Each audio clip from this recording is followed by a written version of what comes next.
Forget K-pop. Vietnam just invented its own brand of reality show and it's all about healing. The answer to the question, what is the most talked about by Vietnamese netizen right now, is a reality show named Xinh Say Hi. Basically, the female spin-off of the last summer biggest hit. Is just a show. Why everyone's so angry? Imagine spending a whole year obsessed with Thor and then Marvel dropped female Thor. The fan of the Say Hi brand was furious. We don't want female version. Nobody expected it to be any good. I watched it with the most condescending attitude possible. Every single week, watching, waiting, sharpening my pain, working out the muscle in my mouth. And today, we finally got the time to talk about it. But first, some context. Before Xinh Say Hi come along, there was the original lineup, the guy version. And that show wasn't just popular, it was a monster-making machine. Training and turning 30 semi-famous random dudes into grade 8 artists, well-known, widespread recognition within the course of 3 months. Imagine a nation-sized buffet, not for food, but for faces. That's what the original male lineup was. 30 guys, each played up like they are the country next Prince Charming. Abs to rate cheese on, jawline sharp as steak knife. They dance, they sing, and they tease the audience publicly. And the response, mums, teen, the gay uncle next door, we all love it. It wasn't romance, it wasn't the music, it was the sense of idol chasing that you thought you lost ever since you turned 30s. It was a social experience disguised as a music show. Throw 30 peacock into one glittery pan and see which feathered get the most vote out of it. Every week was a new dish and the internet became the dining hall. Twitter exploded, TikTok added, Facebook. Meanwhile, on YouTube, the show just locked up at the number 1 trending for months on end. And the soundtrack is blew up on Spotify like confetti cannon. Every car, every cafe, every pair of cheap earbud was blasting it nonstop. If you have stepped foot in Vietnam since summer 2024, you have heard them sing. The brilliant part of the format of the show wasn't in the art, but it was in the chaos. The show cooked up a recipe where some sincerity and fakery and games and joke meld together into one hotspot.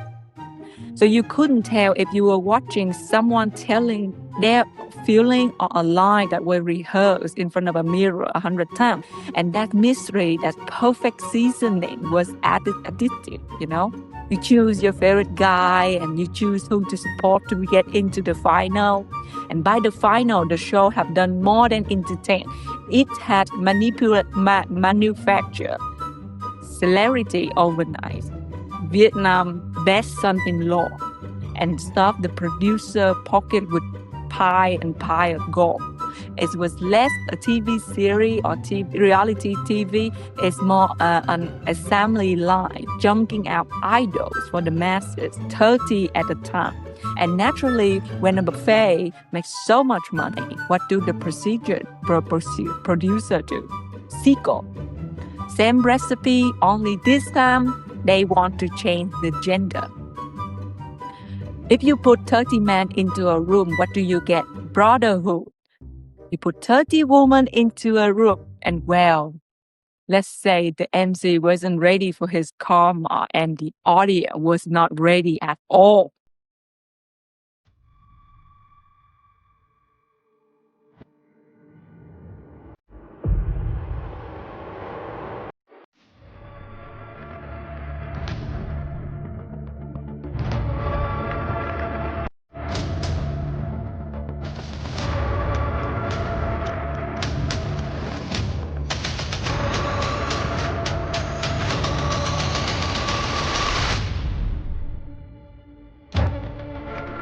You're listening to What Happened on the Internet on the Daily Avocado Podcast. I'm your hostess, the one and only me. If you're new here, welcome. I'm glad you found your way into this chaotic corner of the internet. Here we gossip about the gossip. I do international gossip, politics. Today we do national gossip. Yeah, Vietnam national gossip. If you have a local gossip, juicy gossip that you want me to talk about and you think that it will go viral, let me know in the comment and I will do some research and cover that too. If you have been here before, welcome back. I wish you a good Wednesday and thank you for the continued support. As usual, I have to mention that English is not my first language, so thank you for your patience when I mispronounce things. I hope you will understand me. The story today is incredibly juicy, so go grab the snack and let's get started. The original show was the man looked like a locker room after a championship. Sure, there was flexing, competition, but mostly it was all just chest bump and goofy dare, and that's kind of weird mix of the competition and the brotherhood, and it's make the brotherhood even stronger. Even when the producer toss in something ridiculous, like they forcing them to kiss each other on a game or jumping on a mat, the guys spun it with a little bit of comedy, and they laugh and slap each other on the back and turn it into a bonding exercise. It's chaotic, yes, but it was wholesome chaos. Like the rowdy football team where no one actually wants to get the other person, each other hurt, okay? Now, when you flip the script, 30 women, each style, like she walked straight out of a glossy magazine cover, every hairpin was intentional, every outfit screaming to be me, look at me, I'm beautiful. That's not a locker room vibe. That's a black hole of validation need. They say 3 women is enough to make a market. That's Vietnamese saying. 3 women is as noisy as a market. And 30, that's a full trading stock floor. Deals and whisper and ally trade like currency, and the MC, poor guy, he thought he was running a talent show. He actually signed up to babysit 30 diva with microphone. But here is where the contradiction hit the hardest. Because instead of catfish, the audience that waiting for that the show gonna turn up to become a messy pot of trash. The woman enter the room like they just stepped out of a meditation retreat. They held each other's hand, they cheers for each other. When one get eliminated, everyone cried like it was a root funeral. No sabotage, no cyanide, no insult. The vibe was less competition and more like a sister's sleepover party. The spin-off was marketed like a classy celebration of modern Vietnamese women, but when the spotlight hit, what we got wasn't just girl boss glamorous, it was root therapy in sparkling dress. So people tune in expecting it to be a slop, but it's like a hard wannabe firework kind of slop. American Idol with heels. Produced 101, but with a sharper eyeline, okay? A stage where women wasn't just contestant, they were supposed to be icon, idol, loved by millions, door-to-door face. But when the curtain rose, what we actually got feel like the world most glittery therapy retreat. Instead of revival try, it was endless affirmation. Contestants compliment each other like they was at a work retreat for HR. You are amazing. No, you are amazing. Oh my God, I love your voice so much. Oh my God, you're such a strong woman. That was the best work of art. Elimination night turned into group shopping sessions where the girls hold hands and whip like an entire K-drama soundtrack was playing in the background with missile and nuclear explosion. Like, oh my God. So many YouTubers have spent night overnight complaining about how much the producer was zooming in and dragging out the time on air that they're crying. The MC who was hired to keep the show moving, suddenly turned into Dr. Phil in Yellow Skin. Every simple line that he offered, believe in yourself, the journey matters more than the destination. It hit harder than you expected. It hit me really hard. It hit the audience, and the girl didn't just nod politely. They really, really listened. Like his work gave them something solid to hold on to in the middle of all of the pressure and all of the sudden fame that they got. By episode 10, the audience had stopped waiting for scandal to spill all over the internet overnight. And by that point, the audience got the message. Okay? There is no drama coming out of this production and this show. And so if there's no drama to fight over, then all the eyes turn to the one thing left to judge, the music. And here is my problem. This was supposed to be a music competition, but let me be honest, most of the song was just too Ariana Grande for me to stand them, which make me wonder, are the guy just better at writing songs? It's like, because this is this show with 100% newly made music, and the guy show, they have hit after hit, but this one was not so good. It was like walking into a restaurant that swear is going to serve authentic Vietnamese food and then realize the entire menu is just different version of pho. It's pho gà, pho bò, pho chai, seafood pho. Sure, they all technically count as different dishes, but after the third bowl, it all start to blur into one boring soup. That's what Xinh Say Hi feel like musically. Every performance was dressed up to look unique, different light, different dress, different soapy story, how the lyric comes straight from their soul, and the producer make sure that you saw the process. Each song come with at least 5 to 10 minutes of behind-the-scene footage. The contestant crying over a notebook, hugging her teammate, talking about how much this one song means everything.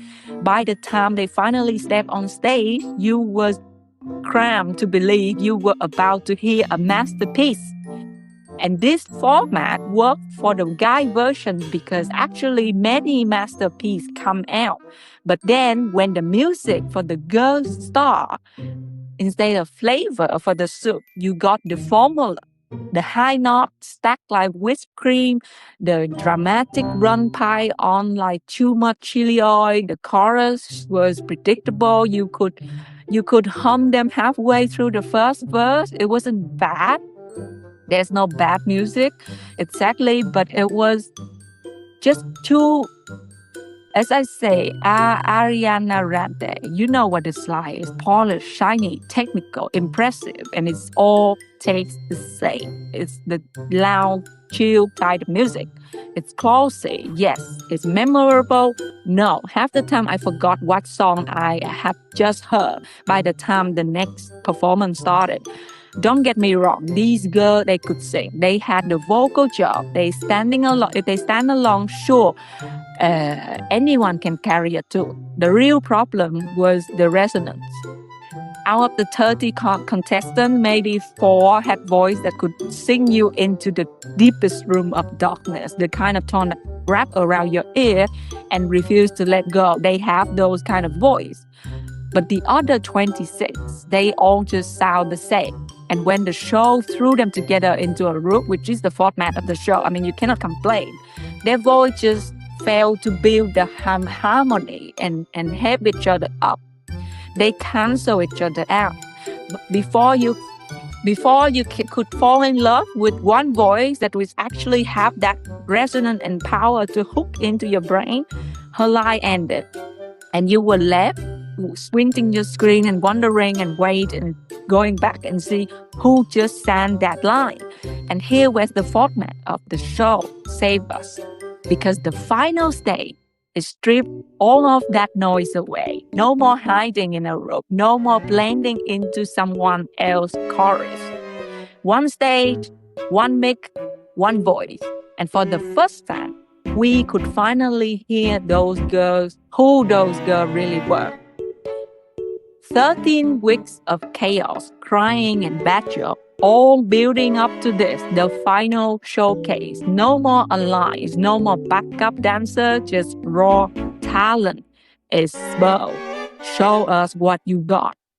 It felt like a grand unmasking. For 13 weeks, we watched them in pack, like wolf hunting together, like students presenting a group project where half the team pulled the weight of all of the work. But in the showcase, there was nowhere else to hide. If you did not have it, the spotlight would expose the crack in your voice instantly. The producer hyped it like a battle royal, but what unfolded was more like a court trial.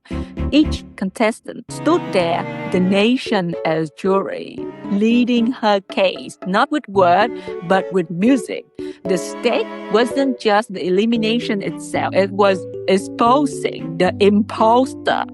Was the girl with the most press coverage actually the best singer?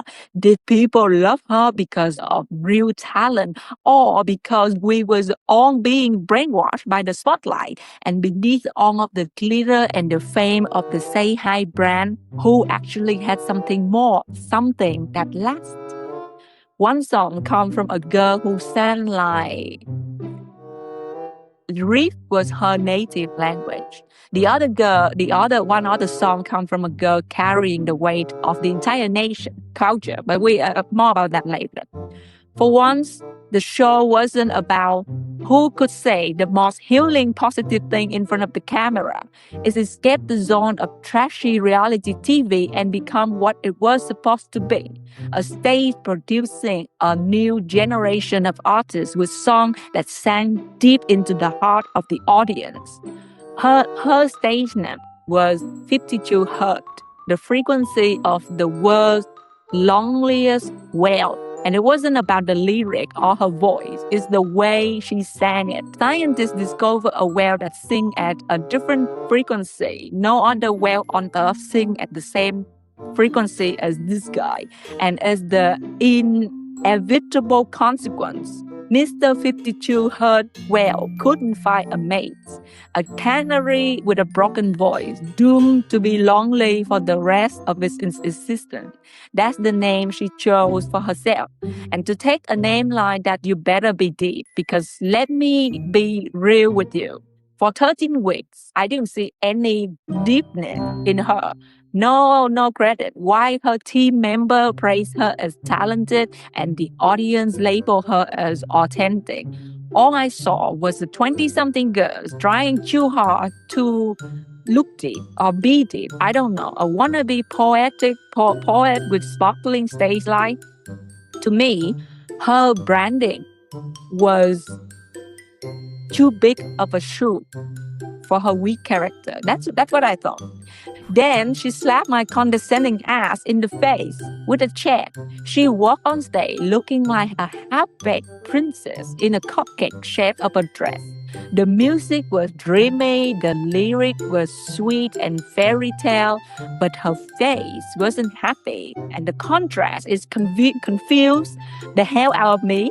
Before the song ended, I was so confused. I thought I saw something that was not there, and it was grief that was expressed. She explained it afterward that it was the grief of losing her grandfather right before the show started. And she got so busy with life, she got married with life and the show, that she didn't have the time to process her grief of a lost one. And she put that into the song. And for the first time in the entire show, it feels real. And yet, she didn't stop there. She gave us a message. Don't rush grief away. Don't bury it. Accept it as complicated grief. If you believe that the person you lost still watched you from the start, then you never really lost them. Star Cap Sky is the name of the song, which translates to Trời Sao in Vietnamese. This is the thing that I just realized too, that actually complicated grief is something we should go for when dealing with grief. I have problem with grief too, so just so you know, if you have it. And the song left the whole room just staring upward, quiet and holding back tears. Now, right after a performance like that, you think whoever have to go next was doomed. After all the tears, after the audience has already been broken open, what could possibly follow? Usually, the act that comes right after a moment like that, like this, feel like it's a sloppy rebound, forgettable at best, and probably become embarrassed at worst. But then out steps Phương Mỹ Chi, the girl everyone called Vietnam's most responsible young adult. Was she carrying folk music into the future or just dragging it like dead weight? Phương Mỹ Chi walked onto the stage with a reputation already caved into stone. People call her the Greta Thunberg of Vietnam, except instead of for fighting for the climate, she was fighting for culture. Vietnamese folk song. On paper, she was the perfect contestant, idyllic, responsible, funny, the kind of girl that parents point to and say, why can't you be more like her? But here's the thing about ideal. You don't always translate into entertainment. When she sang in a room, her voice got buried. Four contestants belting out high notes together turned into pure noise, like walking up every morning next to a spouse that you hated for 40 years, holding it in and whisper, all right, I'm out. You know, you just wait for the song to finish. But when her voice stands alone and that's when you remember why she's matter. Her tone carried the weight of the right feels, the family altar, the lullaby song by grandmother. It was less performance and more invocation. In the show built on glitter and global pop imitation, her sound feels like touching soil, raw, rounding, undeniably Vietnamese. And look, for a 13-week reality show, I'm satisfied with 2 songs that truly entertain, matter, feel right, touch me. Maybe there are more. Maybe some touch other in way that they didn't touch me. Music is personal like that, okay? And but by now, you may be asking yourself, why am I telling you all of this? Why spend so much time on glitter, riff, and folk song? Because Xinh Say Hi is not just about music, it's politics. It's not just a reality show. It's Vietnam politics, and that's where we're heading next. When people outside of Asia look at entertainment, they see the Hollywood in one side, and then they lump everything else together. The K-pop, the C-pop, the J-pop, the Thai series. It's all just Asian content. But here's in Vietnam, we know we're not on that same level yet. Korea and China are the giant. The Japanese was the ideal producing country. And Vietnam, we're still trying to find our voice. You could say it's the history fault. We could blame it into the law. We lost decades to war and we're trying to rebuilding. Our neighbor have a good start in investing in their media industry while we're still patching together an economy that was so broken that everyone was almost starving. But here's the thing. You can only lean on history for so long. You can only blame the past for so long. At some point, good is good and bad is bad. An audience don't rate on a curve. Art is somewhat very objective. Good piece of art is a good piece of art. Whether most people don't understand it, people understand it or not. A weak song is still a weak song. No matter what battle your grandparents fought, if your music don't sell, it just doesn't sell. That's why a show like Xinh Say Hi matters for us. For all of its flaws, for every literary group member and plunged into the next, it was still a sign of motion. A sign that Vietnam is not just sitting on the sideline. We're testing our format. We're training our idols. We're giving young artists a stage big enough for the nation to watch. Big enough so that they feel like entertainment is a good career. And yes, we are behind, no question. but behind is not the same as out. Like Cambodia is kind of out. Because every industry has to start somewhere. And when I look at Xinh Say Hi, what I see is not just another messy reality show. I see a trajectory, a curve that going upward, and the direction of it I really like. A sign that maybe in 5 or 10 years, when people outside of Asia list the big name in entertainment, Vietnam will not be lumped into the rest. Or at least if it's not the number one, it's be somewhere between Japan and China. And honestly, that was the genius of the equipe behind the show. They make it very clear that the way we want to do media is not chasing quick, messy drama, but promoting a good vibe. Chaos get clicked on, but you don't survive long-term on scandal alone.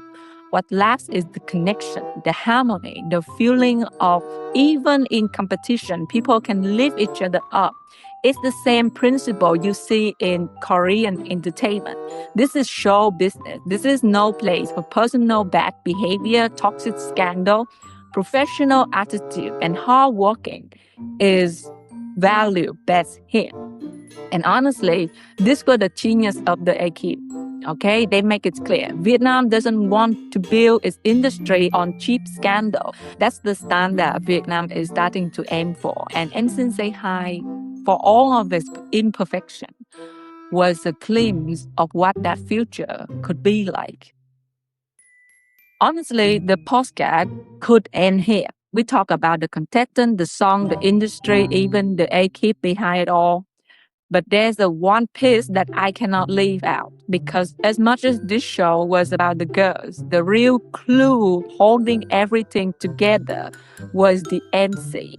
He wasn't just a host.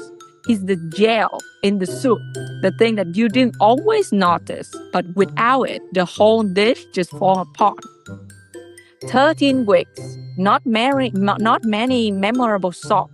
And when it comes to personality, most of the girls was at best, they're cute. By all the logic, the show should have been forgettable, but it wasn't. We stayed glued to the scene. And the reason wasn't the contestant, it was the MC, our national treasure. Let me introduce you to Jung Tan, or Tan Cry, the man who somehow made 30 inexperienced girls worth watching every single week. The truth is, without him, the show could have crashed and burned. Those contestants wasn't seasoned performer. They wasn't polished idol ready for the spotlight. They was rare Jane. Do not know how to charm the public, like me. Do not know how to make audience love them, like me. They could sing, they could cry, they could pose, they could sustain attention for 13 weeks. No. To do that is the art that takes guidance, years of experience, and time deliver it.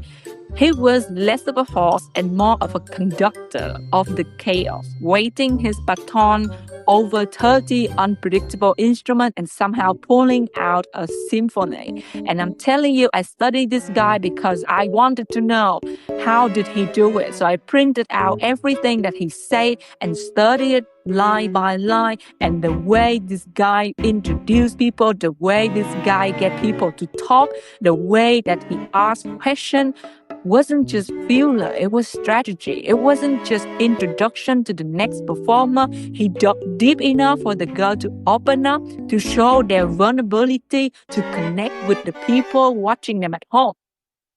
I don't feel so connected to them, but I understand what he was trying to do. And when the contestant get cocky, which is one of the things that the audience really, really hate, he didn't hesitate to cut them down, to sharp critic them, to tell them, go back in line and try harder and harder until you understand what it takes, what it means to make the audience love you. And when tension threatened to suffocate the stage, everyone was crying, everyone was down. because music, each song bring different emotion, and when you just come out a riff, for example, how can you flip that into a feel-good song that come right after it? He just slip in a joke just enough to let the audience breathe again. And then there was the tears. Vietnamese audience have a say for him. Well, we have the name for him since years ago. Tan Cry, because he cried all the time. This guy is like a balloon of tear. You poke him somewhere and it hits some correct button and tears can start streaming down, because he didn't stand above the drama like untouchable figure. He joined it. He's the biggest drama producing machine. Everything that he do, he breathe, people would hate him. He let himself feel everything. And when the contestant cried, he cried with them. In a show that often feel like it was built on a manufactured moment, Tan was the element that stayed human. He wouldn't just go on the stage and go, oh, this is the next contestant. This is her name and let's cheers for her. No. The audience didn't just trust him. We follow him. We feel with him and we believe in what he said. He turned an experience with 30 untested women into something the nation keep tuning into weeks after weeks. And yes, Xinh Say Hi may not have been perfect, but Mr. Tan's MC skills were demonstrated at their finest. And honestly, I want to send him a direct personal message and beg him, please open a school that teach others how to become an MC. Because if Vietnam want to compete with the rest of Asia, we need more MC who can do what he does. Carry a show, guide a cast, and turn weakness into strength. In the end, that's what Xinh Say Hi really proved. Our idols may still be in training, our industry may still be catching up. But with people like Tan, we got the magic ingredient that can keep the audience watching and believing in what's coming next. And that's it for today gossip. Like and subscribe if you want to help motivate me to keep digging for more story. My name is Nhi, and yes, I'm still looking for a boyfriend. Application accepted in the comment. Bye bye.